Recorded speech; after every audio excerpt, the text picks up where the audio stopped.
तो आज मैं आपको एक अनोखी रहस्यमय कहानी सुनाऊंगा। अगर आप चैनल पर नए हैं तो अभी सब्सक्राइब कर ले तथा कहानी पूरा देखें। अंत में एक अनोखा रहस्य छुपा है। धन्यवाद। तो सुनिए। प्राचीन काल की बात है। दंडकारण्य के वनों में कालकेतु नाम का एक समय पल घड़ी बनाने वाला रहता था। वह मिट्टी और धूप की मदद से ऐसी सटीक घड़ियां बनाता था कि बड़े बड़े राजा उससे समय का ज्ञान लेने आते थे। कालकेतु को अपनी कला पर बहुत गर्व था। वह कहता था, मैं समय की हर एक धड़कन को गिन सकता हूँ। संसार में ऐसा कुछ भी नहीं जो मेरे समय चक्र से बाहर हो। कालकेतु शिव भक्त था, लेकिन उसकी भक्ति भी समय में बंधी हुई थी। वह रोज ठीक सूर्योदय पर मंदिर जाता और ठीक 100 मंत्र पढ़कर वापस आ जाता। उसके लिए भक्ति भी एक गणित थी। एक बार वन में एक अति साधारण वनवासी आया जिसका नाम अघोर था। अघोर के पास न कोई घड़ी थी, न उसे समय का ज्ञान था। वह कभी भी किसी भी समय शिव के ध्यान में बैठ जाता और घंटों बैठा रहता। कालकेतु उसे देखकर चिढ़ जाता और कहता, मूर्ख, समय का मूल्य समझो। असमय पूजा करने से कोई फल नहीं मिलता। शिव जी का हर कार्य एक निश्चित काल में होता है। अघोर केवल मुस्कुरा देता और कहता, भैया, जो काल का अधिपति महाकाल है, उसे समय की सीमाओं में कैसे बांधूं? वह तो तब भी है जब समय रुक जाता है। एक दिन कालकेतु ने निश्चय किया कि वह महादेव को प्रसन्न करके काल विजय का वरदान मांगेगा ताकि वह कभी बुरा न हो। उसने अपनी सबसे सटीक धूप घड़ी बनाई और महादेव की घोर तपस्या शुरू की। उसने संकल्प लिया कि वह हर एक पल के बीतने पर एक पुष्प अर्पित करेगा। कई वर्षों तक ये क्रम चलता रहा। तभी एक रात आकाश में एक भयानक धूमकेतु दिखाई दिया और ब्रह्मांड का समय चक्र बिगड़ गया। चारों ओर अंधकार छा गया। कालकेतु की धूप घड़ी रुक गई। अब उसे समझ नहीं आ रहा था कि कब पल बीत रहा है और कब पुष्प चढ़ाना है। वह घबरा गया, उसका गणित बिगड़ गया और वह रोने लगा कि उसका तप बंद हो गया। उसी समय उसने देखा कि पास ही बैठा अघोर परम शांति में डूबा हुआ है। उसके चेहरे पर एक दिव्य आभा थी। कालकेतु उसके पास भागा और बोला, अघोर, जाग जाओ, देखो समय रुक गया है। सूर्य नहीं निकल रहा, घड़ियां बंद हैं। अब हम महादेव की पूजा कैसे करेंगे? उद्धरण चिन्ह। अघोर ने अपनी आंखें खोली और शांत स्वर में कहा, कालकेतु, समय बाहर नहीं, भीतर की धड़कन में है। जब तक तुम्हारे भीतर अहम का शोर था, तुम्हें घड़ी की आवश्यकता थी। अब जब सब मौन है तो साक्षात महाकाल को सुनो।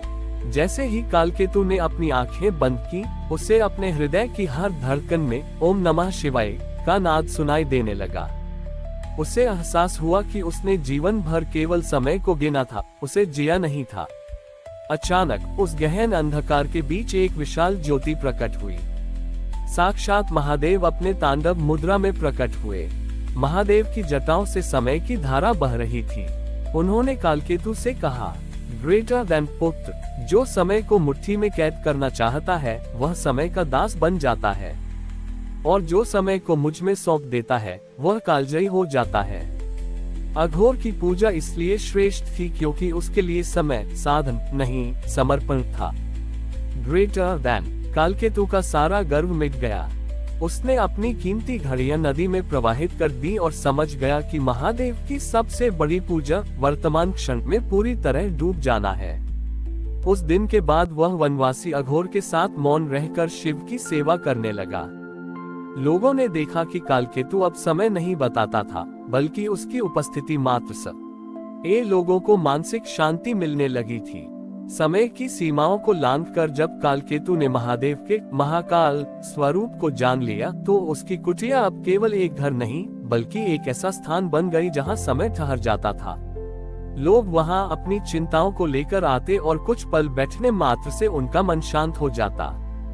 परंतु इस शांति के बीच एक नई चुनौती आई। उस क्षेत्र के राजा मार्तंड को अपनी मृत्यु का भय सताने लगा था। राजा ने सुना कि कालकेतु के पास एक ऐसी युक्ति है जिससे समय रुक जाता है। राजा ने सोचा कि यदि वह कालकेतु को वश में कर ले तो वह कभी नहीं मरेगा और सदा के लिए अमर सम्राट बन जाएगा। राजा मार्तंड अपनी विशाल सेना और सोने के रत्नों से लदी गाड़ियां लेकर दंडकारण्य पहुंचा। उसने कालकेतु को आदेश दिया, हे समयपाल, मुझे वह घड़ी बनाकर दो जो मेरी मृत्यु के क्षण को रोक दे।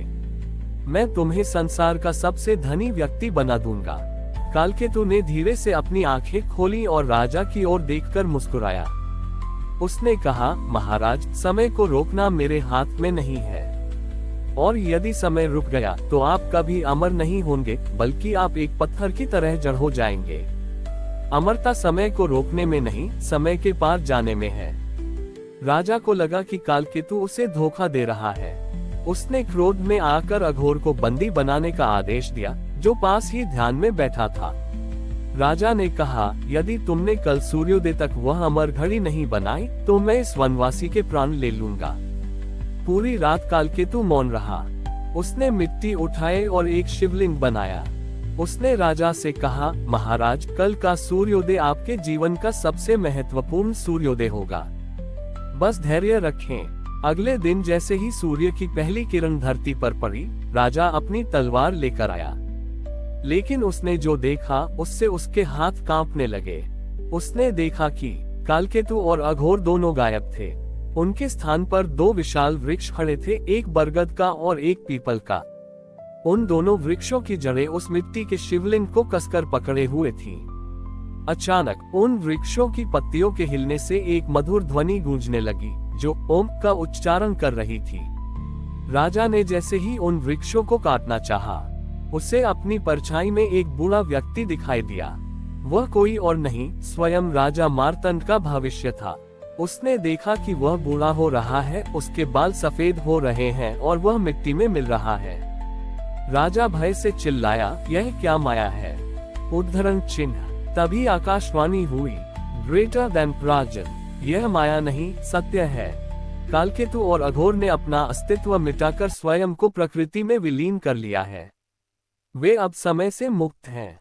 तुम जिसे मृत्यु कह रहे हो वह केवल एक पड़ाव है।